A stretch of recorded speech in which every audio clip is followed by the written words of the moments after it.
Hello साथीहरू सबैजनालाई नमस्ते। मेरो मिनी ब्लगमा सबैजनालाई स्वागत छ।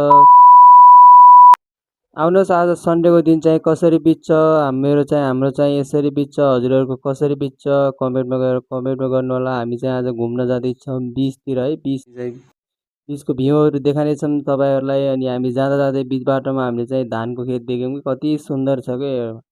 अनि हामी चाहिँ फाइनली काम पुगेर हामी चाहिँ आइसक्रिमहरू खाँदैछौँ। पहिला हाम्रो सुरुवात चाहिँ आइसक्रिमको हुन्छ। अब फाइनली हामी चाहिँ गएर बिचतिरको भ्यू चाहिँ यस्तो छ है साथीहरू, सबैजनालाई हेर्नु होला। अनि तपाईँहरूले गुवामा आउनु भएको छैन भने चाहिँ हेर्नु होला भिडियो मार्फत। हाम्रो चाहिँ यसरी हाम्रो चाहिँ सुरुवात हुन्छ। अनि बिचमा हल्का बारिस पानी आउँछ क्या, पानी आएर डिस्टर्ब गरिदिन्छ। अनि हामी चाहिँ हल्का हल्का टिक्सर बनाउन लाग्यौँ। अनि सबैजनालाई माया छ है।